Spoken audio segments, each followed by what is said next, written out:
Amerikalik yazgıcısı Zordun Sabir'nin Şinjan Yaşlar Ösmürler Neşriyatı tarafından neşr kılıngan Ana Yurt namlıq romanı. Bu roman Bilikut şirketide avazga elinip Bilikut To'g'rida anlatıldı. Yufan, bu qitim so'ng meling katta arboblar bilan keladi. Siz so'ng melingdan bir qadam ayrılma. Jiang Jiexining nurg'un odamlarini siyosat ehtiyoji bilan o'ldirib atdim. Gomindanning nurg'un kattalarini qo'lga oldim. Ular arz qilishi mumkin. Jiang Jiechi og'izda Shingsay Xinjiangdagi cho'ng zaminni saqlab turyapti. U bir bator deb maqtagani bilan u yeligar vaqti kelganda meni aeroplan bilan bombardiman qilishi mumkin. Men uning ko'nglini qaritib berish uchun 50 ming sar oltin taqdim qilmoqchi. Nimanchi jiq? Bizga jon kerak, Yufan.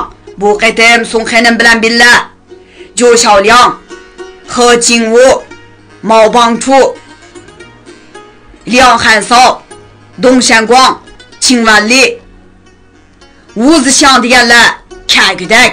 Bular to'liq katta odamlar.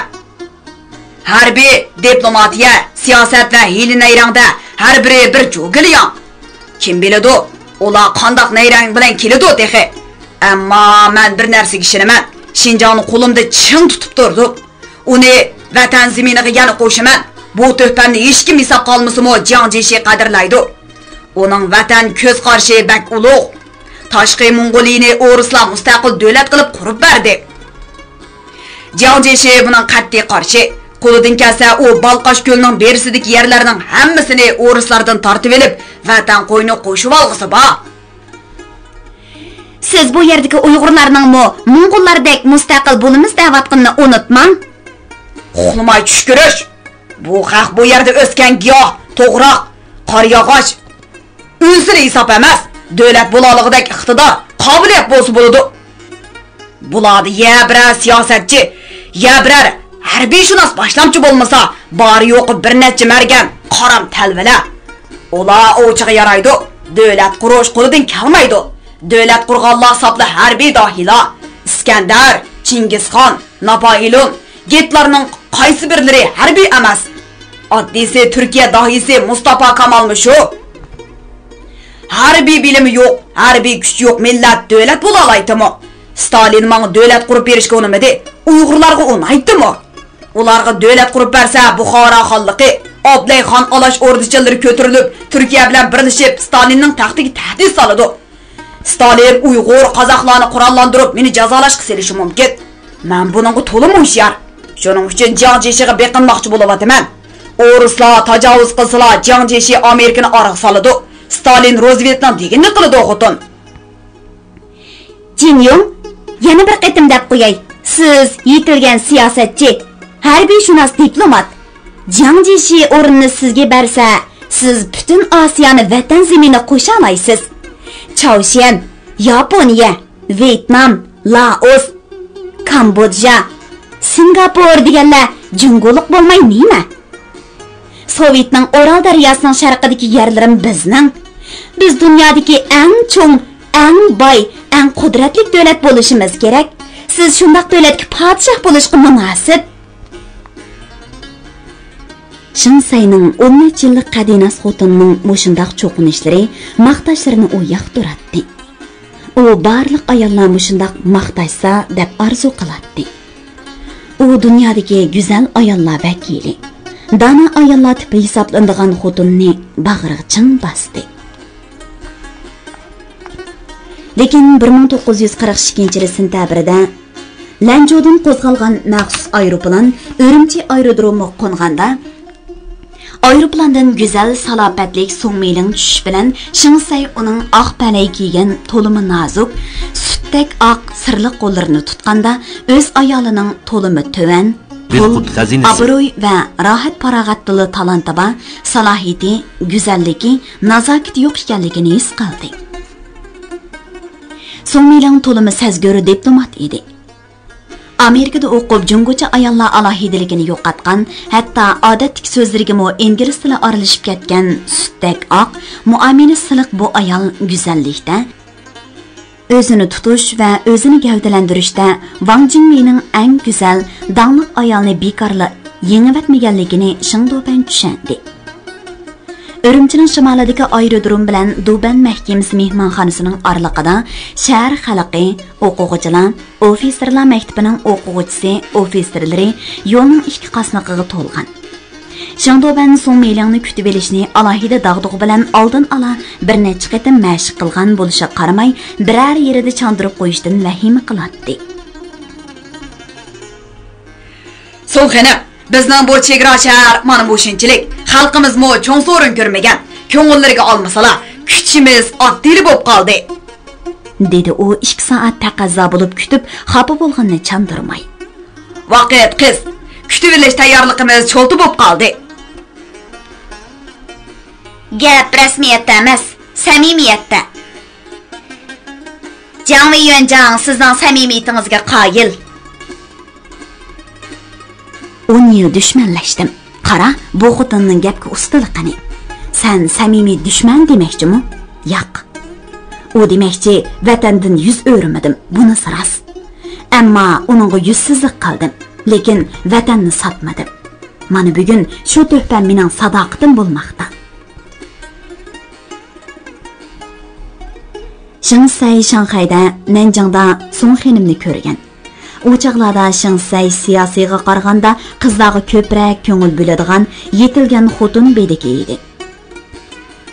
Shu chaqlarda Jiang Jishidek hammaga qo'li yetadigan kattalarni ko'zga ilmay, chiroy va badan go'zalligi, Yevropa eni va modasi bo'yicha ustunlik talashib yurgan Haynandovliq Isilzoda bir qizga Shingsay ichidan ko'yib, ta'ma va havas bilan tamshib uxlay olmagan edi. Mana bugun bu ayolning davlat rahbari san'atida kamolat egisi ekanligini ko'rib, o'zini baxtdan to'limi yiroq bir bechara his qildi. So'ngxonim, chiroy o'sin jamolingiz bilan Jungo zaminidagi birinchi go'zal edingiz. Siz Jungoda paydo bo'lgandan keyin Wang Jingwei xonimi go'zallar sahnasidan o'zligidan tushib qolgan edi. Bilmabdiman, davlat ishidimi, nurg'un davlat arboblaridanmi ortiq qobiliyat egisi ekansiz. Jiang Yuanjiang bekarlar sizga shuncha ko'p qurbon berishdan ikkilanmagan ekan. Qoyilman. Dunyoda eng baxtli er Jiang Yuanjiang ekan. Shingsay shuningdan keyin Songmeiling bilan bir necha qatim maxfiy so'zlashdi. U Songmeilingni oshirib maqtadi. O'zining uzun yillik hurmat va havas jug'lanmalarini ifodalaydi. O'zining sadoqati va hissiyot sopliqini bildirdi. So'ngxonim Shingdobanning erlarga xos jasorati, harbiy, siyosiy va diplomatiyadagi tadbirchanligi, kaskinligi va mo'lcharlash qobiliyatining yuqorligini maqtadi. Shingdoban hech kimga hozirqidek erimigan. U barliq ham andishlarini ixtiyorsiz unutib, Xinjiangda Gomindang firqasini ta'sis qilish, Gomindang Xinjiangda harbiy qo'shin turg'izish, Gomindangning xodimlari Xinjiangga kelib qurilishga yordam berishga o'xshash cho'ng ishlarga tezda rozilik bildirdi. Sovet ittifoqining o'rnini Gomindang, Stalinning o'rnini Jiang Jishi egalladi. Birla Songmeilingning o'rnini Xiu Yufang egallay olmadi. Shingdoban mushuning uchunla ichidan o'rtandi. Songmeiling qizlar o'tir maktabini ziyorat qildi. Bu maktab uning uyi va Duban mahkamasining yenidala, shundaq bo'lsa-mu Shingdoban bir rota askar bilan maxsus mashinadan Songmeilingni uzatdi. Kashqurun u o'zining hayvisini ko'rsatib qo'yish uchun harbiy manevr o'tkazdi. 8-urush rayonining qo'mondoni Zhou Xiaoliang uning koni boshlig'i va Jiang Jishining ishonchli katavashlaridan biri sifatida: "Birodar, bu nima qilganingiz? Hayvini kimga ko'rsatyapsiz? Unutib qolmang. Jiang Yuanjiang 400 harbiy aeroplanni birinchi darajalik urush tayyorligi holida tutib turyapti. So'ngxonim Yuanjiang uchun bir davlat, navoda So'ngxonim uchun kichikgina tahdid paydo bo'ladi ekan. Yuanjiang qishini midiriltib qo'ysa, sizning o'rimchingiz 1 minutlik ko'l duvisiga aylanib qoladi." Devdi Shing tamtirab. Har birlarining bexatarlik uchun O'rislarning qo'lidan har qanday yomonlik keladi. Ular hadab yerli xalqlarni quturtiryapti, qurollantiryapti. Men shularga hayvi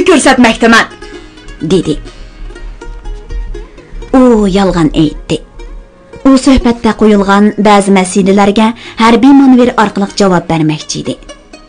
Bu niyati oshkorlanib qoldi.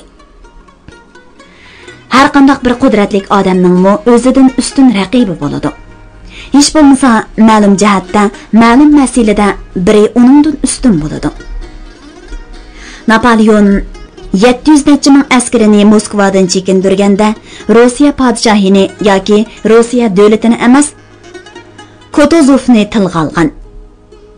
Gitlermi o'xshashla Moskva bo'sog'isida 200 necha ming askaridan ayrilib, tunji qitim tumshqiga yap burni qanaganda Sovet ittifoqi yoki Bolsheviklar partiyasini emas, Stalinni tinlagan. Shunda ben hozir kimni tinlash kerak? Uning bo'sog'isida bir tangdishi yo'q ayol turmoqda. U hamma jihatdan o'zining ustun ekanligini isbotlab bo'ldi.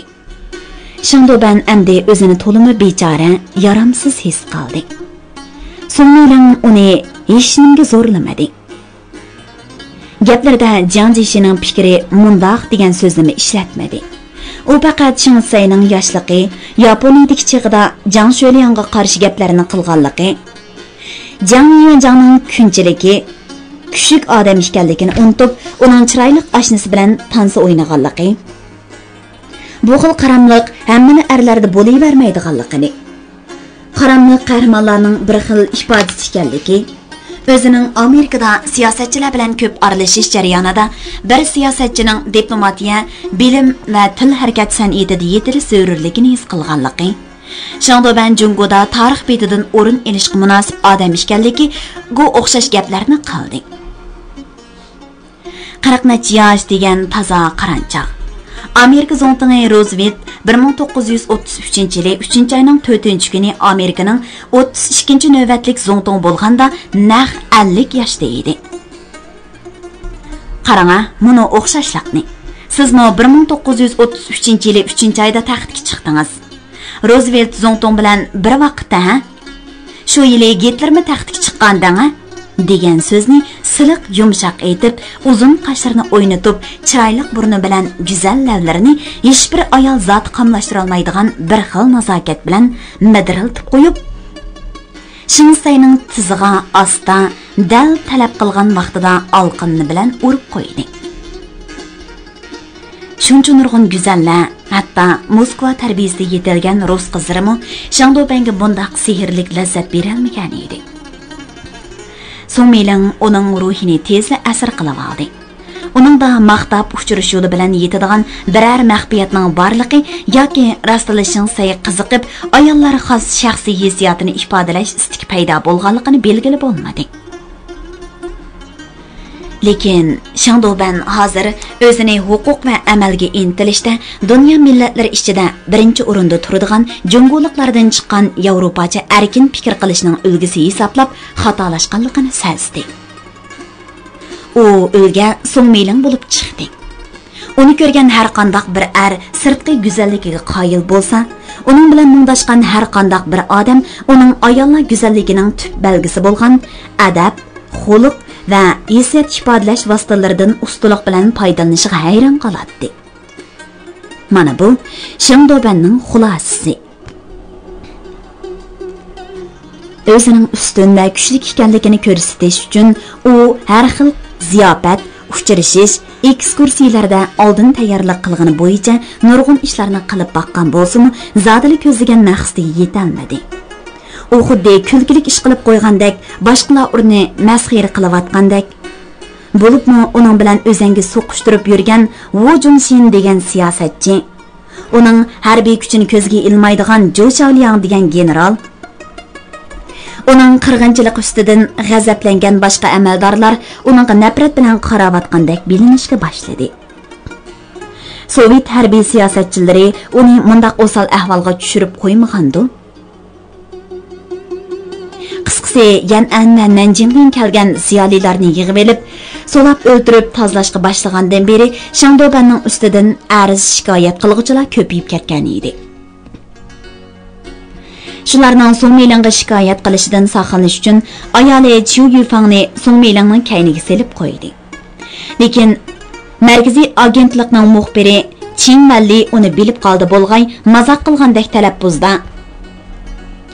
Markaziy agentlik Xinjiang to'g'risida atrofliq ma'lumotga ega. Yangi ahvollarmi bir kun o'tmay ko'ni bo'lib qoladi, dedi. Xuddi bizning havo qismlarimizdagidek tez, deb qo'shinlarni turdi havo armiyasi silingi He Jingwu. Navada Songmiling kelmagan bo'lsa, Shinsay bularni o'ng'ayla ujuqtira oladi. Bu ishda uning qo'li bakma aplik, lekin qilish bilan dorining nimaning belgisi? G'olib kuchliklikning mo yoki razillik, vahshiylikning belgisimi? Razillik, vahshiylik degan mavjudmi? Kuchliklar ojizlarni o'ziq qiladi. Dunyoda hech nima yemaydigan nima bor? Chumoli chig'ida kuch yetganni yeydi. Yavaş deyiladigan qo'ymi chiroyli gulgiyohlarni yeydi-ku. Gitlerning Yevropaga hukmron bo'lib olishi, Yaponlarning Tinch okean va Jungo zaminidagi qirg'inchiligi ularning nazarida ulug'vor ish. Mening qattiq siyosat yurgizib, o'zimga ziyonliq, hokimiyatimga xavfli unsurlarni tozalashim ham o'zimcha ulug' ish. Boshqalarning arz qilishi, meni og'dirish qo'ydi bo'lishi, mana bu haqiqiy vahshiylik. Dunyoda vahshiylik bor deyilsa, mana mush xavf toza vahshiylik. Bu xavfga yal berayotgan Ruslar, qo'liga tuturuq elib Ruslarning sanamiga dasavatgan Uyg'ur, Qozoqlar hamda Yan'an kommunistlari vahshiy unsurlar. Buni Shangdobanni mazoq qilayotgan odamlarmi o'sha vahshiylarga hissashlik qilg'uchilar. Jiang Zexining aeroplanlari Jiuchuanda bu yoqqa qarab uchishga tayyor turmagan bo'lsa, buni Songmiling degan hiylagar xotin yumshoq so'zlari bilan Shangdobanning ruhiga xo'jayinlik qilib olmagan bo'lsa, Shangdoban bunchalik xiyolga va mulohizaga berilmagan bo'ladi. U azob bilan kulib qo'ydi. Gitlermo Moskva bu so'g'izga tez kelgan, tez chekinyotdi. Uning chekinishi ilgirlash uchun. Ba'zida chekinishmo ilgirlashlarning davom bo'lib qoladi. Ilgirlash chekinishdan yomon oqibat beribmi qoladi. Shangdobanning sotsializmdan ushbu siyosatga o'tishi zo'r ilgirlash. Chekinib ilgirlash, yo'q, ilgirlab chekinish. Biz endi haqiqiy bir oila. Jiang Weiyuanjangning uzun umr ko'rish uchun Song xonimning salomatligi, Sishday xo'dak, Wu Tiandak davlat tizgini chang tutish uchun Jiang Weiyuanjangning ko'z quloqi bo'lishidan aql parosatiga aylanish uchun 20-asrdagi eng ulug' ayol uchun Roosevelt Zongto'ning xonimi Anna Song xonimga hayron qolsin, mushi g'albi uchun. Ziyofat shunchalik xushal, qizg'in kayfiyatga erishdi. Bu kayfiyat Songmilingga mansub. Shangdoban bugun ozroq arsaldilikdan keyin haqiqiy kuldi. Bu ham Songmilingga mansub. Bir odamning qalbidagi vahimani shodlik bilan almashtira olgan ayol ulug' bo'lmay nima qilsin? Qiu Yufang hech qachon Shangdobanga bugünkidek yaqinsiz ko'rinmagan. U nemishqa bugun Fransiya oqso'ngaklarining kiyimini selib etib, Sishday xo'dak kiyinib oldi ekan. U Songmiling bilan chiroy va tabiiy kulgida baslashalmaganlik uchun shuncha tushkun ko'rinsa kerak. Ziyofat qizimoqda. Yengilmoqda, ichilmoqda, maqtanmoqda. O'rdak tili, kaklik ko'pi, beliq tuxumi, ular go'shi, Shotlandiya viskisi, Rossiya va Jungoning eng dangliq qaroqlari, Zongtong xazinasi. Weiyuanjang ziyofatlaridan zodiri kam emas, mo'l dasturxonliq ziyofat ustili shodlik bilan madhiyalandi. Mana tansa. Shangdoban 20-yillardagi qiron chog'lariga yongan. Songmiling shundoq yengil avrishim tansa o'ynaydi ekan. Shangdoban mangzini uning mangziga yaqalagan bo'lsa yoki kishini mast qildigan sirliq atiri adikalon puroqlarini karavat puryalagan bo'lsa, har qanday odamning qo'li yetmaydigan shoxlarmi bo'ladi ekan. tayyor xulosalar bilan qanoatlanib qolgan junguliqlar hayotga yangi savol qo'yishdan to'liq qo'rqadi. Bo'lmasa Jiang Yuanjang Song Milingdan shuncha qeri, shuncha ko'rimsiz. Shangdoban Jiang Jishidan hamma jihatda ustun. Birla mansab farqini demasa. Shundaq turib, qandaq bir kuch Shangdobanning maydisidan ittirib, go'zal xonimni bag'riga besishdan mahrum qilib turdi deb so'rashqa bo'ladi. Ziyofat oxirlashdi. Tansimi tugadi. Lekin Shangdobanning azobli xiyollari oxirlashmadi. Tugimadi. Shunga odamlarda armon tugamaydi ekanda. Balki Jiang Yuanjang xotin bolalaridan mangulik voz kechib, ming ta'sir erishgan bu Song Miling bilan o'zini armonsiz hisoblasi kerak. Uning yangi armonlari paydo bo'lgan bo'lsa kerak. Inson qanoatning quli emas. Mangu toki o'lgicha armon qo'g'lishib yuradigan bir talva o'chi. Shangdoban bugun armon quchqidi vahimadan xoli. Lekin uning armon arzulari uni yangi tavakkulchilik, talvalikka undamoqda. U shu topda Song Miling yotgan uyga uxlash kiyim bilan kirishdi. Qaramliq xushalliqning qerindishi. Yana pushaymonga homildor bir qiliq. 50 ga yaqinlashgan odamlarga turmush hamon keyingisini taqdim qiladi. Song xonim sut bilan badanni yuvib kerak. Talvilik fojia bilan oxirlashmasin. Hissiyat talvilik uningga pushaymondan boshqa hech nima qoldirmadi. Atsi aeroplan yerdan ko'tarilgandan keyin Shinsay qattiq pushaymon bilan levini tishlab qoldi. Endi mono 1.600.000 kvadrat kilometr yerning xo'jayini Shangdoban emas, Jiang Jishi bo'lib qoladi. Nört kelganda u endi Shinsayni yo'tkab akitadi, hatto o'ltirib yetalaydi. Jiang Jishining heliqi Dayli degan jallati Juntumning 300 necha ming jasosi orqali Shangdobandaklarni o'ng'ayli joylashtirib yetalaydi. U ruslarning KGB'sidan qilishmaydi. Jinyong, nima bo'ldingiz? Chiroyingiz o'msa.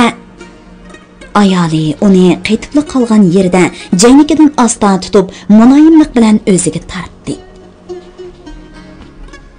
Charchab ketdingiz? Yuring, hozirla Janubiy Baqo'rug'a yoki Nansanga ketaylik. 1-2 kun dam oling. Ayrılıb qoldim, dedi Shing bosh oxiri yo'q gapni qilib. Tugidi. Kimdan? Nima tugidi? Shinjon qo'ldan katta xotin. Endi tipirlagan bilan hech putmaydi. Putlarim bog'landi. Pichoq qonimga taqashdi. Shuncha armiya turibmi? Ha, shuncha armiya bilan asirga tushdim. Napoleondak. Xotini uning nima deganini tushunmadi.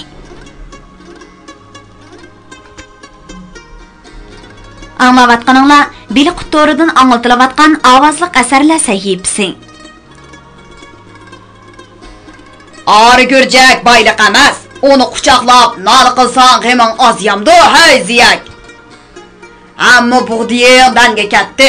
Sango nimada bo'lmasin yarigisi. Uyonda kegiz, o'randa birdan bo'lmag'ini bilan, ya'ni 70-80 qo'y yering bor. Oq yotgan bo'zdiringni shivaq besib yetibdi. 10 qo'loq beg'ingdagi 816 tup qari yog'ochning muchon bayliq. Yegili bo'lmagan bilan, xaridori bo'lmagan bilan ko'ngli avundi. Gaytning nimasi bor? Abdumarga yana yili qishligidek balisi qo'ychi, xotini yundi purush, o'zi yeliqchi bo'lg'idak. Ishlaganga boy bo'lsa shu bo'lar edi. Ishlagan siri pishtir ko'paydi. O't tutib ko'nglikini qaqsa, qo'mash qo'rgandek varaslaydi. Hay bechara. 6-oyning to'mizdimi shalvur kiyib yursa, pishtimay qandoq qilsin? Ayoli Gulpirizning ko'ngliki yamoqni to'li silib, asrangini yo'qitib qo'yibdi. Ko'k shoti bormidi? qizil shati bormidi? Uning putlari yalan oyoq mengaverib, tarmish qaydanibdi. Bo'shroq tashlarmi? Uning topinida qum bo'lib ketadi ekan. Gulpiri seg'izg'i sezik bo'lib Saidni tug'di. Batur bularmikin desak, u bolsimi qo'ychi bo'ldi. Rayhonda xotinla Batur tug'di. Ey ziyak. Xotining nimaga sezik bo'lib edi? Aras, singirg'a deb eding, ha? Mahallining o'ttirsidagi 400 yillik qeri qor yog'och yozning to'mizlarida 29 uylik Taranchi mahallasiga soyiman. Dehqonlar sahar turib, chig' tevilg'i elib, etizlarini aylanib qaytib keladi-da, otlarini o'stan bo'ydagi qeri so'gatlarga bog'lab qo'yib, osh vaqtliq atgan choylarini ichishib, shamlarini chaynishib, qeri qor yog'och ostiga keladi. Putlarini sunib, beshini bo'rtib chiqqan yiltizlarga qo'yishib, o'ngda yetib parangga tushadi. Shahardan yangi xabar ochiqqanlari og'ziga tegmay so'zlaydi-da, yillab shahar yuzi ko'rmaganlari hayron bo'lishadi. "Ha, mana qara ha. Dabanjing degining bir tangni kelamdi" deb so'rashadi. So'zligichimi oshxonada odamning ko'pligi, Tangjoning yengilmay shuncha odamga osh juvib, pulning naq son deb varqiraydiganligi, Konka deganga osmon palak teri besib, ko'chadan to'p-to'z manganda otlarning urkib, qechib, jon olg'ili tasla qolganligi, juma namoziga Elmaxon masjidga kelgan odamning ko'pligiga o'xshash nurg'un ishlarni so'zlaydi. Lekin hozir shaharga kirganlarmi yo'q. Yozda qum arshangda bo'lgan ishlar to'la deyilib ko'nrab ketdi. Gayetning uy bisati bar yo'qi yerim parcha kigiz bilan qozon qumush. 4 saman yostiqni chanaga besib, mahallidan Abdumar Mingbegining kuzligiga ko'chganligi bugungi yangi gap. Parang Gayet haqida bo'lib edi, uning mushtak egiz gavdasi. Gulpiriz ismli xotinning bir ko'zidagi eqi, kichikini po'qiqi va ko'nglikining sirtida polanglab turadigan xaltadak bo'sh amchiki va ularning pit sirkillari to'g'risi gap qizib ketdi. "Ey Abdumar, bu yil 24 xo bug'doy teribdi deydi, rostmi?" "Nim deydi ma bu? 44 xo." "Yo'q, 24. Ko'tirmayroqning nerisi 6 shon, har biri 10 futdan qancha? Kuzakning nerisi qancha terisi teraydi, Alloh azal." deb gapni tartib oldi Mira qozi bom ovozda so'zlab. "Ummo ma'zamzot tayji hekimdak hukumatning seliqini 8 dasta oshirib elavotsa." "Nima deding Mira hoy? Nima kim? Ma'zamzot tayji hekim." "Ha, ismilimi bir so'r ekan-ku uni. 8 dasta degana." "O degan Xolzatxonning ora o'stanli quli Xalpamning qizidan topgan o'g'li. Bu yil 1942-yil 6-oy bo'lsa, uning o'lgan yili 1864-yili. O'lgili 78 yil bo'pti-da. Abdumar shuning yo'lini tutdi. Xay puli, say puli, cho'p puli, yardeni, yo'l puli. Xayriya, o'shir zakot. Voy, dehqonning seliqi hozirmi 32 xo'dan kam emas. Ma'zamzotmi zolimlik qilib xonga yarg'an. Abdumarmi shu? Hokimning o'rinbosari bo'lib bekor o'smidi. Zolim bo'lsa o'ziga, bizga nima edi? Zolimlikni xotini qilmaydi, san qiladi u. 7 xo yeringa 10 xo seliq solsa, nimangni berasan? Uning bug'di qavatli bo'pti. O'rmichi salar ha qachon? Biz berib bilib olayli. Ish bo'lmasa 10 xo'rini. Shu chaqda mahallining shimolidan qashon qeri baytalga sangayan o'ldirib, mahalli imomi qariyag'ash to'yiga keldi. "Ha, Mingbegining uyiga chiqqan mehmonlarning ko'pligi mashina bilan Do'tay, Koloska, Xodik, yo'rg'otlar bilan shahar baylar ko'tarilib chiqdi. Qo'g'onliqning barngida o'ltirib sanib edim. Mashina 7, Koloska 20 chiqdi. Eshakchi imom, dedi hassiga taynib, malxini sinoyan kiyib, uydan amdili chiqqan Muxtarbay. Eshakchi nachis chiqdi. Ko'pchilik qaqaqlab kulishdi. Muxtarbay hammali tarafdan bulturqiga yetmaydi. Qeyriliq uningga baldurli yetgan. Sapan öküzlerden ikkisi, minishlik atdan ikkisi ve harvi etidan biri bir qishtili ölüp, atiyaz aralla bir at qo'shi, bir öküz qo'shi chiqara oladi. Ishga barisi sapan tutdi. Odammu yalli olmadi. Bu ish uningga qattiq alam qildi. Uni ozdab ayoli paralish bo'lib, ushkilini kashkirgacha g'ij-g'ijlashib, uning ko'ngil aramini qo'ymadi. Mana hozir yangi bug'doy pishishga yana bir oydek vaqt bor. Uning uyida un tugagan. Ozuqliqqa qoldirilgan bug'doy bundaq burun tugab baxmagan. Bu ish uningga to'limi alam qildi. U amalsiz daryo bo'yidagi boy tuqqanlardan o'zi harvisni so'rab berib, ikki tog'or bug'doy ochiqdi. Baylar kambag'allar batroqlashib, batroqlar lolmilishib mahalning parkoyi ushdi. Odamning o'g'isini qaynatib, qashqoliq mingbigi bo'ldi. Endi muavin hokim bo'lib, o'zikchilikda kat choy qilib, boyliqni ko'z-ko'z qilib atqinni qaramamdigan. Heliqi g'ani degan o'g'ri hushakdan chiqmay ketdi. Mono Abdumarning burnining bizni oldigan gap edi. Abdumar mingbigi o'qatdan Heviz boyning qizini to'qalliq qopdi. Shaharda yana bir no'g'ay to'qilib badakexe. Bu gapni anglab Muxtarbayning charilishiga boshlagan soqollari asta titrab, qilin lavlari ko'kardi. Adolatga kasobat adaydi. Cho'ruq ekim tirisidi, parxur amaldorlarni darrig besib, raso sovusi bo'ladi. Bir dehqonga bir do'rg'a begunoh zulm solsa, 100 bigiga 40, 1000 bigiga 20 darra urg'izib, bundaqlarni 100 bigi, 1000 bigi qilgandikin, menimo 20 darra urunglar deb yetib berganda demangsizlar. Cho'ruq ekim tirilsa, Abdumarga 100 darra buyuraydi. Darrini o'zim urib, umurtqisini o'zi yetadi buni. Unimi qildi, bunimi qildik. Undaqmi dedi, bundaqmi dedi. Payda topmadik. İştvirdi, karvan yürüdü degan shundoq gap. Qashqolik, uning mingiziga tayoq tegsa, sening to'yqin sirqirab atamda deganing rost. Abdumar akang Afa xo'ja buangdan duo ilib chiqqan ekan emasmi? Saqsi ol tushyapti. Sen mi beyib ketding? Hech kim seni qunoqin qashqolik demaydi. Qunoqin imom deydi. Ol xurjini yedib chiqsan. Uzun o'tmay baydirimizning bu gajisi dassaysan. Eshak kuchun yetmas o'rtoqamni degan shu.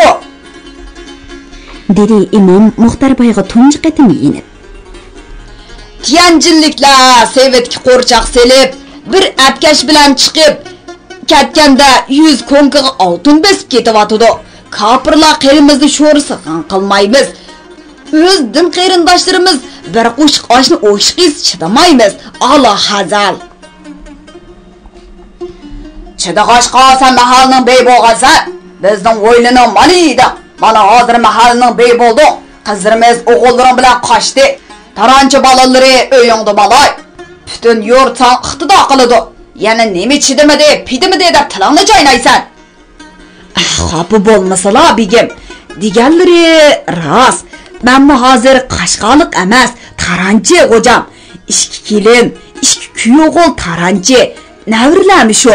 Mo'may bilan ishkimizla iying sarchi gap qilamiz xo'jam. Zag'ir yemaymiz, eshak minmaymiz, shama chaynaymiz. Taranchi bo'lmay nima biz?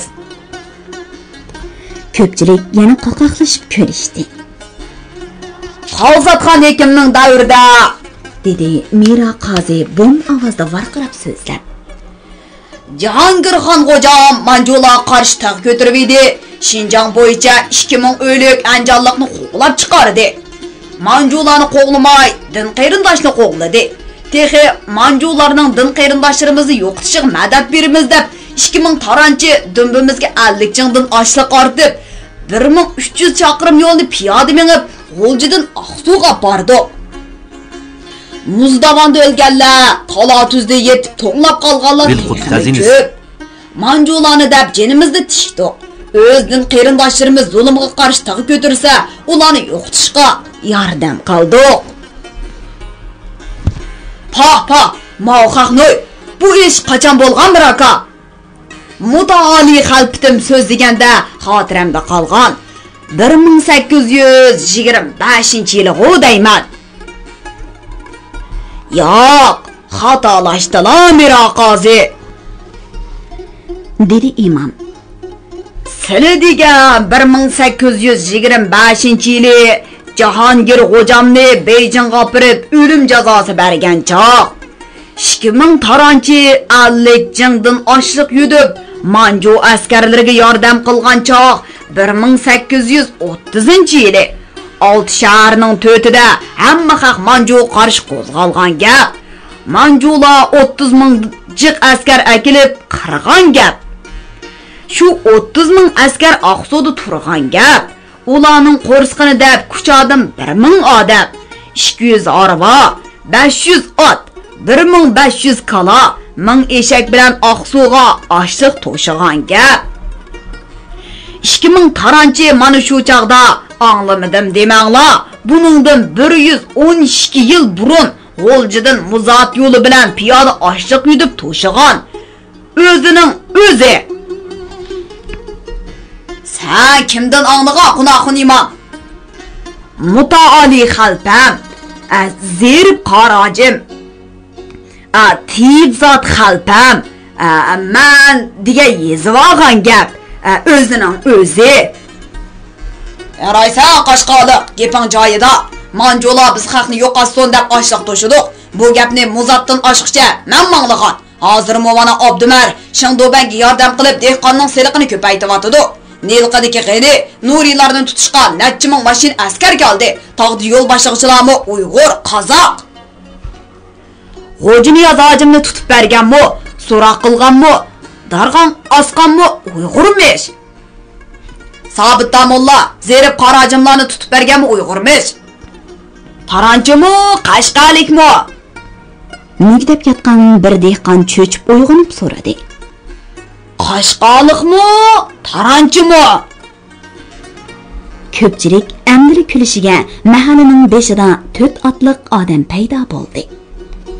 Odamlar yotgan yerlaridan tik bo'lishdi.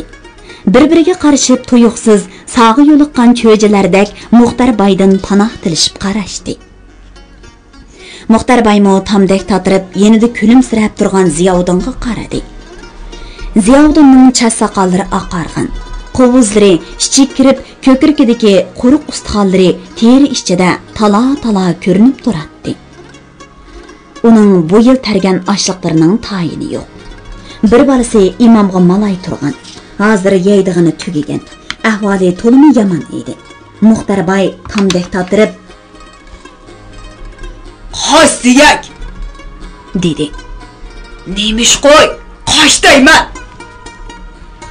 Ziyek o'rindan turib, qeri qor yog'ochning yenidagi pakar qo'ruq tamdan baqqa sakradi. Otliqlari yetib keldi. Ikki yoyi dimbisiga miltiq, yonpishiga qilish esib olgan. Qaramal xayliq pakar yoyi Muxtar Bayga tikildi. "Ziyak qani, qashqan shuma?" "Ziyak Nilqada, bolasining yenida, nochi bo'lsang shu yerga bor. Undaq bo'lsa-ma, sen saqchiga kirib boshlab borsan. Nima? Seni o'yimga boshlamagan o'g'il bolaza, yayloqqa boshlamdi ekanman ha? Ma, tur so'zima." Yayi ikki saqchi qarab qo'yib edi. Saqchilar otdan sakrab tushdi. Ularning birining qo'lida zanjirlik bir nima bor edi. Muxtar Bay bu narsani xotandagi chig'ida jiq ko'rgan. U ko'zi edi. "Ey yayi, monolog'ida beshiga balo topmasin. Mening 4 o'g'lim miltiq etishni biladi. O miltiqlarimi tayyor. Mono mahallidan tirik chiqolmaysizlar. Bo'libmi sen yayi? Sen turdi petakni hamma odam biladi. Sen mashadir o'lasan. Mono yigitlar hargiz meni parqarab turib ustib qo'ymaydi. Etma ularga. Taş olsa. deb so'radi bir saqchi. Petak uningga bir nimalarni dedi. U biz tutadigan ziyak yo'q ekan. Bular bizga tutib berishga va'da berdi, dedim deb qilgan so'zini ko'pchilikka o'rib berdi. Xanzuchi gapni anglab baxmagan taranchi dehqonlarga saqchi Xanzuning kim Nilqadagi o'g'rilarga yordam bersa etiladi. Kim Ziyodini tutib bersa $500. O'g'li Nurini tutib bersa $500 mukofot beriladi. Ularni yo'shirganlarni etiladi deganlarini tarjim qilib berdi. Muxtarbay 4 otliqni uyiga akirib, qaymoq, mayliq to'qash bilan mehmon qildi. U cheriklarga Nurini tillab berdi.